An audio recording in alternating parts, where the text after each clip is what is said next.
القول قول الصوارم كي تسترد المظالم حتى الأراذيل ساموا رسول أهل العزائم القول قول الصوارم كي تسترد. Assalamu alaikum wa rahmatullahi wa barakatuh. May peace and blessings of Allah be upon each and every one of you who's come across my video today. Alhamdulillah.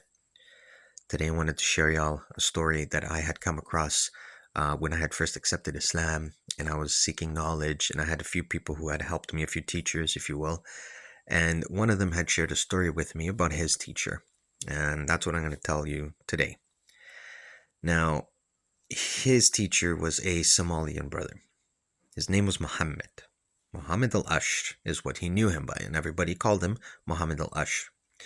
Not a very talkative man, just basically straight to the point. It was all about Islam, and that's what all the studying and most of the talk back and forth was all about Islam. But one day he got to, because he was always wondering about his name al-Ashr. Like he figured his first name was Muhammad and his last name was al-Ashr.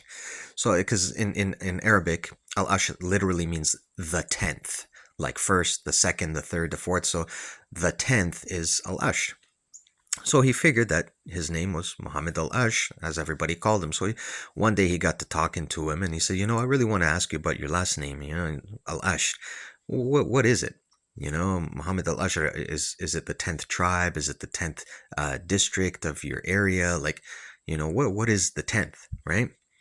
And the man says to him, he goes, no, my name is Muhammad. But al-Ashr is what my dad used to call me. It's not my last name. It's just something my dad used to call me. And then he goes to explain to him that when first his father had a son, he named him Muhammad, which was very common in Somalia. Everybody names their kid Muhammad.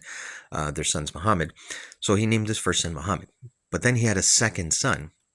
So then he didn't know what to name him. And he couldn't name him anything but Muhammad. He was just like, I don't feel right naming him anything except Muhammad. This is the best name. So I said, I'm going to name him also Muhammad, but I'll distinguish between the two by calling him the first Muhammad, the firstborn, and the secondborn Muhammad. So the first Muhammad the first and Muhammad the second. Now this man, alhamdulillah, went on to have many children.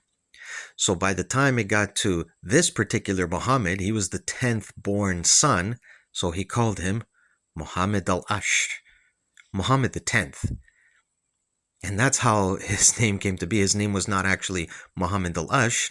His father just called him Muhammad al-Ashr because he was the 10th Muhammad for so long that just stuck to him. So wherever he went and somebody asked him, what is your name? He would say Muhammad al-Ashr because this was the name that he had grown up with, because he was the 10th Muhammad. I found that to be a very delightful story, and I thought I'd share that with you today. And I hope everybody out there is doing great. May peace and blessings of Allah be upon each and every one of you today.